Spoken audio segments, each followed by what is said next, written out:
통통스. 자, 세 번째 영상 시작합니다. 정치와 법.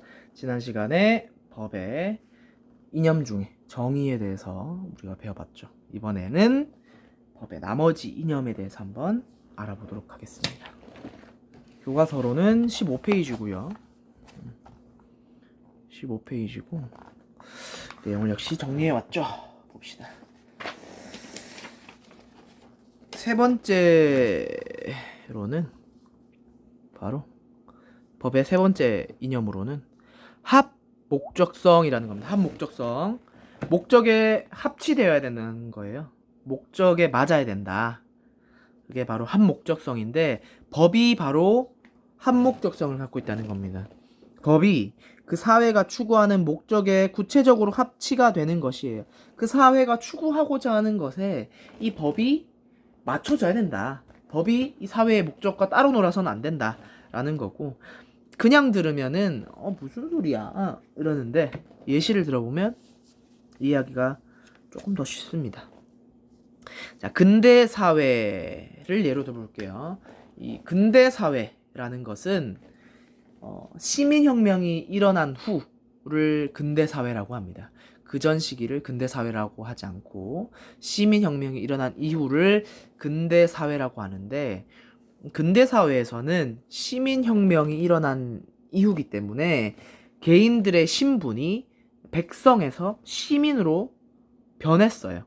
또한 국가에서 왕이 개인을 억압하고 마음대로 죽이고 살리고 뺏을 수 있었던 시절과 달리 이제는 왕이 마음대로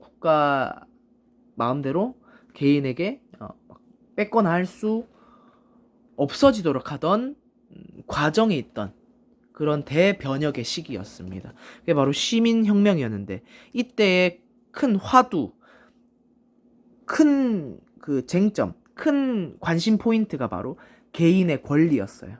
개인의 자유, 개인의 권리. 그렇기 때문에 그 사회가 추구하는 사회적인 목적, 사회적 가치는 바로 개인의 자유와 권리를 보장해야 한다라는 게 그 사회의 분위기였습니다. 사회의 목적이었고, 또 국가의 개입은 최대한 없어야 한다. 개인을 건들지 마라. 왜? 그동안 너무 개인을 괴롭혔고 백성들을 너무 억압했고 마음대로 했었으니까 이제 우리 좀 놔둬라. 이게 그 시대의 목적이었어요. 따라서 이 시대적, 사회적 가치를 반영해서 이 근대 사회의 법도 그 방향대로 흘러가는 겁니다. 그래서 근대 사회의 법은 국가 권력으로부터 개인의 권리나 자유를 보장할 수 있도록 하는 내용이 강조되었습니다. 이해가 됩니까? 그래서 법이 그 목적에 합치되어야 한다는 것은 그 시대적, 사회의 목적, 가치에 일치해야 된다라는 겁니다. 그러면 현대 사회는 어떤지 봅시다. 현대 사회에는 시민들의 권리가 보장된 건 기본이고, 기본적으로 개인들이 활동을 자유롭게 하다 보니까 사회적인 문제가 발생하기 시작합니다. 빈익빈 부익부, 빈부격차나 환경 파괴, 환경 오염, 또는 도시 문제, 주택이 부족하다거나 이런 문제들이 발생하기 시작해요. 사회적 문제. 그러다 보니까 개인의 권리를 보장하면서도 사회적으로 발생된 문제를 개인이 해결하기는 어렵기 때문에 국가가 나서서 이 개인이 해결할 수 없는 사회 문제를 해결해 달라, 즉 공공복지를 제공해 달라라는 게 이 현대 사회가 가지고 있는 사회적 가치, 사회적 목적, 그 사회의 분위기인 겁니다. 이 현대 사회의 사회적 가치나 목적이 이러하기 때문에 현대 사회에서 만들어진 법 또한 사회적 가치에 맞추어서 개인의 권리와 자유를 보장하면서도 국가가 아예 개입 안 하는 게 아니라 국가가 개입을 하는 거죠. 뭘 위해? 사회 문제 해결을 위해, 사회적 문제를 해결하기 위해서 국가가 나서야 된다라는 내용이 강조된 겁니다. 그래서 근대 사회의 법과 현대 사회의 법이 다른 건 그 시대, 그 사회의 목적에 일치되기 위해서 그런 거겠죠. 그래서 교과서 15페이지에 합 목적성이라고 해서 내용이 나옵니다. 한번 읽어보시고 그다음 밑에 있네요. 쏘리. 그다음 세 번째 법적 안정성 갑니다. 법적 안정성. 국민이 법의 권위를 신뢰하고 생활할 수 있도록 하는 것이 이 법의 이념이에요. 즉 법을 통해서 사람들이 안정감을 얻도록 하는 겁니다. 예를 들어서 지나치게 자주 법이 바뀐다. 또는 법의 내용이 명확하지 않다. 현실 가능성이 없다. 라고 한다면 사람들은 이 법에 대해서 어떻게 생각할까? 당연히 법을 믿고 생활하기 어렵겠죠. 나에게 도움도 안 되고 헛소리나 늘어놓고 있고 나랑 전혀 상관없는 법이다. 이거 내가 법을 어떻게 믿어? 개인들이 불안해하겠죠. 사회 구성원들이. 그렇기 때문에 이 법은 개인들이 신뢰할 수 있도록, 신뢰하고 생활할 수 있도록 만들어져야 한다. 안정성을 법의 이념으로 갖고 있는 겁니다. 15페이지까지 그러면 내용이 정리가 됐고, 그 다음 두 번째 중단원으로 넘어갑니다. 민주주의의 의미와 발전 과정인데, 여기서는 시대적으로 민주주의라는 게 어떻게 변했는지를 배울 거예요. 근데 시대 중에서 중간에 있는 이 근대가 좀 내용이 길기 때문에 고대까지만 하고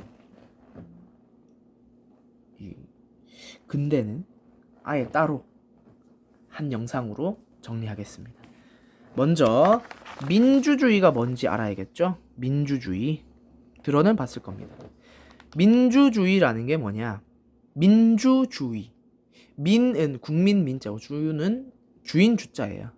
누가 주인이다?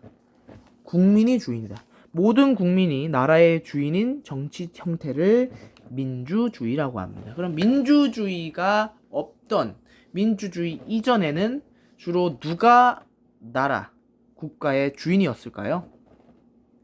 왕이나 군주, 통치자. 그 사람이 나라의 주인이었죠. 그러한 형태를 뭐라고 할까요? 민주주의에 반대되는 절대 왕정. 절대란 말을 뺄 수도 있습니다. 왕정. 왕이 정치하는 형태를 왕정이라고 해요. 개인이. 하지만 민주주의. 이 민주주의는 국민이 주인이다. 그래서 국가의 중요한 의사결정이 국민에 따라 이루어지는 형태가 민주주의입니다. 이 민주주의가 시대에 따라서 변해져 가는 과정을 한번 볼 텐데, 고대 시절부터 봅니다. 고대 시절에 아테네, 우리 그리스 로마 신화 뭐 이런 거 보면은 아테네 나오죠. 그런 거죠.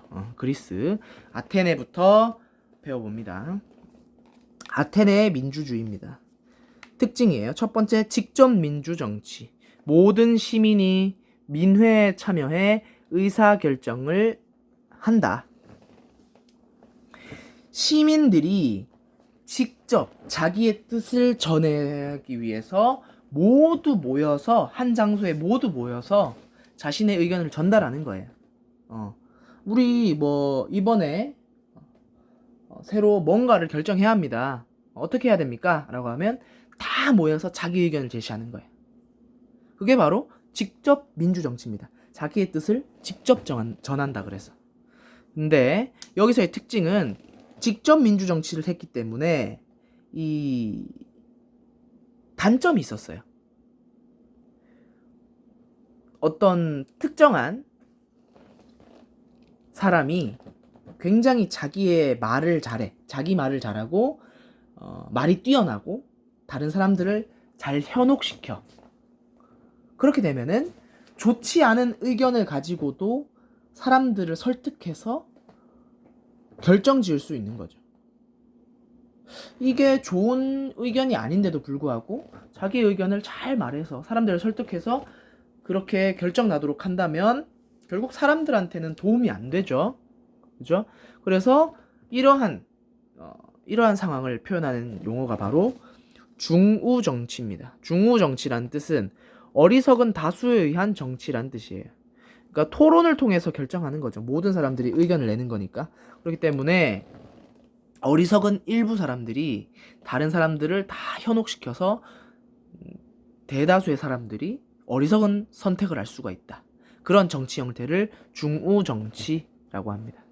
직접 민주정치의 형태를 했던 아테네의 특징이고요. 또 이 사람들이 모여서 회의를 하는 그 모임을 민회라고 했습니다. 시민들이 모였다는 거니까 민회겠죠. 또한 좀 이따 얘기하겠지만 모든 시민이, 여기서 말하는 시민이 모든 사람을 뜻하는 건 아니었습니다. 모든 사람이 시민이 된 건 아니에요. 두 번째 특징, 추첨제와 윤번제로 돌아갔다. 그래서 누군가를 일을 시키는 공직자가 필요하죠.